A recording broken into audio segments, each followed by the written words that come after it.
So if you really wanted to boil down a pre-calculus 1 and a pre-calculus 2 class into like a single sentence, I guess you would call them the study of functions. In a sense, that's all we're going to do this term. And if you take pre-calc 2 next term, that's all we're going to do then too. The reason why is because functions are essential for calculus, and the whole purpose of pre-calculus is to prepare you for calculus.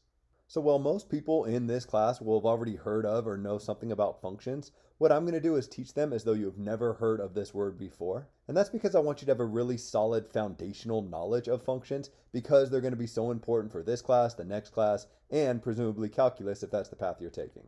So anyways, without further ado, functions. The way I like to think about a function is it's just a mathematical machine. And it helps me anyways to have this little drawing. You can kind of picture a physical machine. So think like a conveyor belt going into some big piece of steel and then another conveyor belt leading out of that big piece of steel, right? So this is all kind of a machine. This is stuff happening behind the scenes. And what we're going to do is we're going to put things into this machine and other things are going to come out of this machine. And that might be a little bit too abstract to make this have much meaning for you.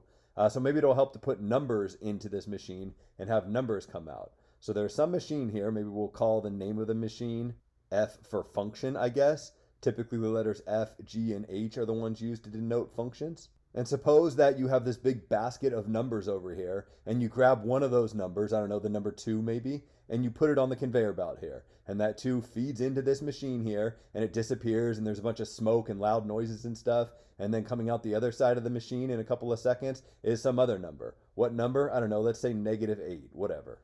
And you're like, oh, that's kind of cool. And then you reach down to this big basket of numbers and you grab some other number. Maybe you grab the number 4 and you put that onto the conveyor belt and it feeds into this machine. And again, clanging and rattling and smoke pouring out and all this stuff is happening behind the scenes. You don't see any of that. All you see is that what comes out on the other side is another number. I don't know, maybe the number 0. Sure.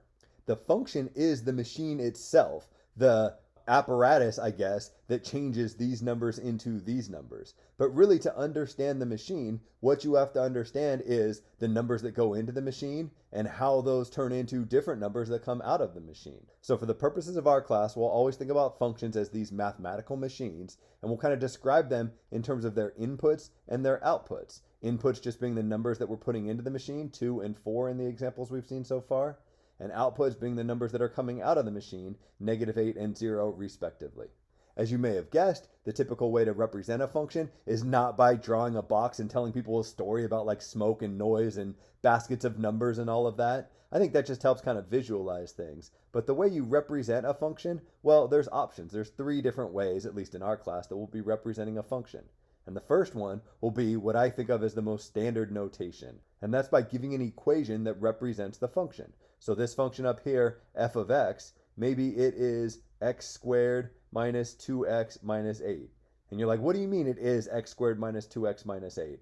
Well, what this equation is sort of a blueprint. It tells you the output, that's always on the right side of the equation here, for the input x. So the important thing to see when you see this notation, this standard function notation, is that this x right here inside these parentheses is the input. And this expression over on the other side of the equation, x squared minus 2x minus 8, is the output. Kind of the generic input and the generic output that completely defines the function. There's no reason we have to use this function. We could talk about a different function, a different machine over here. Maybe to emphasize that it's a different machine, I'll use a different letter as its name. So G is the name of this machine. But again, we have an input, the letter X right here, and an output, some mathematical expression over on the other side of the equal sign. In this case, the square root of x minus 5 divided by x minus 10. And this standard notation is really powerful. It tells you everything that you need to know about the machine. And you're like, wait a minute, I thought you said that I needed to understand inputs and outputs. How can I figure out that when I put 2 into this machine, -8 comes out, and when I put 4 into the machine, 0 comes out, just by looking at this weird equation down here? Well, the way I like to think about it is this is a blueprint, right? So what this is saying is if your input is the letter x into this machine that we're calling f. So to be clear, we're not multiplying f times x. The way you say this is f of x. X is the input. We're putting it into the machine f. If you do that, what would come out would be x squared minus 2x minus 8. And you're like, right, but I'm not doing that. I'm not putting an x in. I'm putting a 2 in. Well, that's fine. Just copy exactly what you see in this equation, except change all the x's into 2's. Why would you change them into 2's? Because 2 is the input right here. So look what happens when I copy this equation, except change all of these x's into 2's. Well, then the way it reads is f of 2 equals 2 squared minus 2 times 2 minus 8. 2 squared is 4. 2 times 2 is 4, so I have 4 minus 8. 4 minus 4 is 0, minus 8 more is negative 8. What this equation simplifies to is f of 2 equals negative 8. What this is saying is when the input is 2, the output is negative 8. Exactly what I depicted up here. And there's nothing special about 2's as the input. You can put in whatever input you want to figure out what the output would be. For example, I claimed above that when you put 4 into this machine, 0 comes out. Where did that 4 and that 0 come from? Well, f of 4 would be equal to 4 squared minus 2 times 4 minus 8. Maybe it kind of helps to wait and write the 4's at the end so you can kind of see how I'm just copying what I have up here, except changing all the x's into 4's. 4 squared is 16. 2 times 4 is 8, so I have 16 minus 8 more. 16 minus 8 is 8. 8 minus 8 is 0. What I'm saying is that f of 4 is equal to 0. In other words, when the input into this machine is 4, the output from this machine is 0. Depicted with the flow chart up here just to kind of get you to understand what's going on, but the more standard notation, the way you'd write this, is what you see down here. And at the risk of beating this to death, we've only focused on f of x so far, but there's no this is just an example. There's no reason you have to focus on this machine. You could look at any machine you wanted. So here is g of x over here. Here is some really powerful notation that completely describes this other machine that has the name g. If I was drawing a flow chart up here for g of x, maybe I'd show you the picture that when you put 9 into this machine, negative 2 comes out.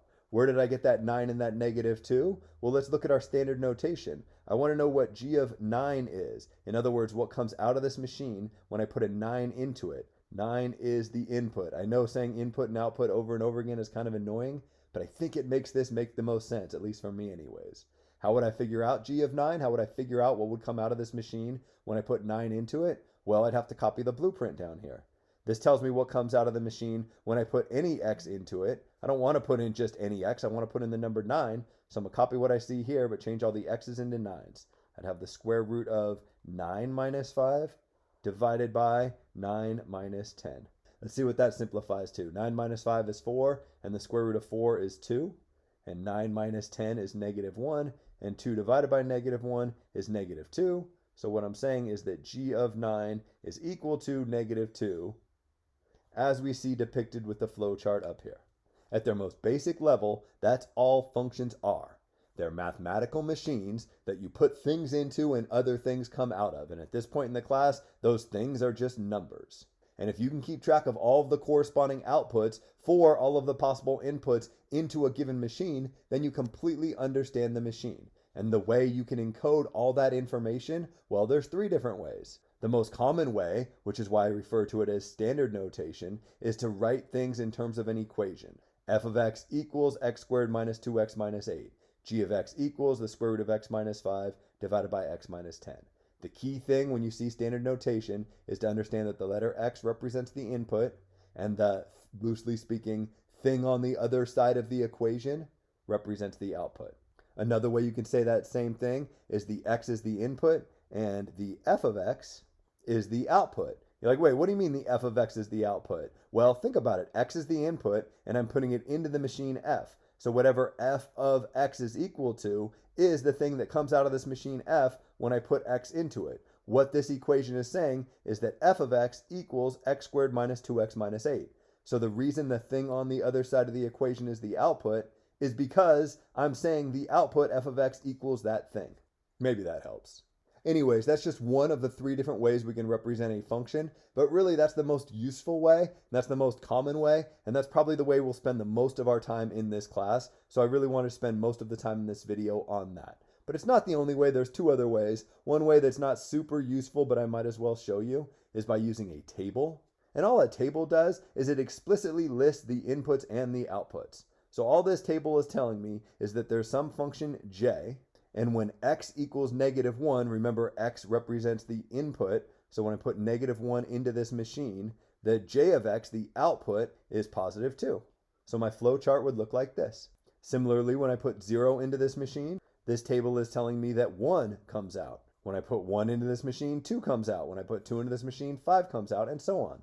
Oh, that's awesome. I like that way better than I like this up here, because up here I had to figure out like what 2 squared was and subtract 2 times 2 and subtract 8. I had to do all this simplification on my own, whereas down here in the table, kind of the final answer, loosely speaking, is already given to me. Yeah, that's true. There's a little bit more work to do up here with the standard form as opposed to the tables, but the downside to the table is you can only list a finite amount of inputs and their corresponding outputs, right? This is just telling me 5 outputs for 5 different inputs. But what would come out of this machine if I put, I don't know, 4 into it? The answer is I have no idea because I don't know how this machine works. I kind of am not seeing what's going on behind the curtain here. I'm just seeing some inputs and some outputs. So this works out fine, this table, if I just want to know the outputs for these specified inputs. But this is way more powerful because this equation tells me the output for any input, any of the infinitely many numbers that I could put into this machine. I can figure out what comes out. This is sort of the blueprint, the owner's manual. This describes what's going on behind the scenes in this machine, whereas this is just a snapshot from some like visitor taking a tour of the factory that watches as a -1 gets put into the machine and a 2 comes out. And as a 0 gets put in, a 1 comes out, and so on. I don't have much more to say about tables. They're kind of the most simplified way to talk about a function's inputs and outputs, but they're not nearly as powerful as the standard form, and for that reason we won't see tables very much in our class. The third and final way that we'll represent functions in this class is pretty useful. That's by using a graph to represent the function.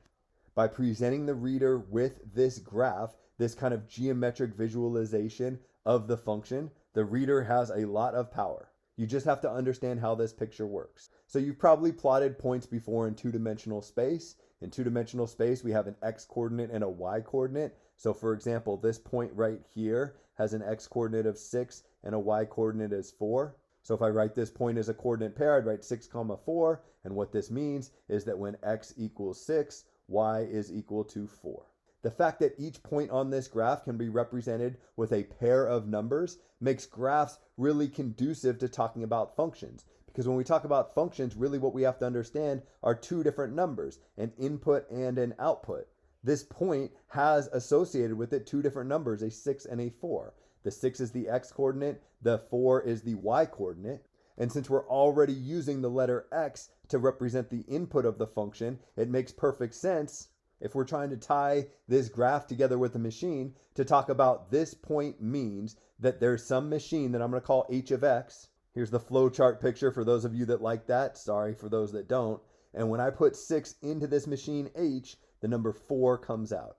The fact that the point 6, 4 is on this graph that's pictured is telling me, the reader, that when x equals 6, y equals 4, which in the language of functions is telling me that when I put 6 into this machine, the number 4 comes out of this machine. 6 is the input, 4 is the corresponding output. Similarly, the fact that this point right here that has an x-coordinate of 14 and a y-coordinate of 0 is on this graph means that if I put 14 into this machine h, then the number 0 comes out of this machine. To see if this is making sense to you, maybe I'd ask you the question, what would come out of this machine when I put 0 into this machine? Or if I was being really fancy, I might ask you, what is h of 0? And you'd have to read this and be like, oh, okay, 0 is the input. You're asking me for h of 0, you're asking me for the output. I want to know what comes out of this machine when I put 0 into it. And the way I'm going to figure that out is I'm going to look for the point on this graph that has an x-coordinate of 0. The x-coordinate is how far left and right you are. So when you're in the middle of your graph, horizontally speaking, your x-coordinate is 0. The fact that this point right here, which has an x-coordinate of 0 and a y-coordinate of 5, falls on the graph in green means that when I put 0 into this machine, 5 comes out of this machine. In other words, h of 0 equals 5. Graphs are the third way that we're going to represent these functions, and they kind of take some of the aspects from standard form and some of the aspects from tables in terms of the pros and cons of representing functions this way. The nice thing about graphs is you don't have to do any algebraic calculations, right? Taking the square root of 9 minus 5 and dividing that by 9 minus 10 and figuring out that that's equal to -2 is something that we would not have to do down here. All we have to do is locate points. If I want to know what comes out of this machine when I put, I don't know, 9 into the machine, I just look for the point where the x coordinate equals 9, it looks like it's right here, and find the corresponding y coordinate. A big downside with graphs is they're kind of just approximations, right? They're only as accurate as the graph is drawn. So for example, when I put 9 into this machine, what comes out of this machine? What is its y coordinate? I mean, I'm not sure. It's whatever height this is right here. It kind of looks like it's 2.5, but is it really 2.5? Am I positive it's not 2.4 or 2.6 or something like that? Well, in this specific case, I am positive of that based on some other points and the fact that this is a straight line. But generally speaking, graphs can be kind of challenging, especially when we're talking about points that don't have integer, in other words, whole number coordinates. Another downside to graphs is they only give you information about the portion of the graph that's pictured in this window. You might assume that this line continues down into the left infinitely far, and there's like an arrow down here, and that this line continues down into the right infinitely far. And in this specific case, I think that is what happens. But without those arrows there, you wouldn't know that, and you wouldn't be able to make predictions about things that are outside of the window that's pictured for this graph. Anyways, the purpose of this video was just supposed to introduce functions, kind of big picture, and give you 3 different ways that functions can be represented. Either with an equation like we saw up here, maybe we'd call that standard notation, with a table that I wanted to show you and will show up on the homework, but frankly isn't going to show up a whole lot in this class, and with a graph. Hopefully I was able to highlight some of the key advantages and disadvantages for each of the 3 ways of representing these functions. And in future videos, I'll show you the types of questions that you can ask about functions and how they can be answered if your function is presented in either of these 3 ways. But really, regardless of how the function is presented, I'd encourage you to have this picture in the back of your mind, this kind of flowchart idea with a physical machine that we're putting numbers into and other numbers are coming out of.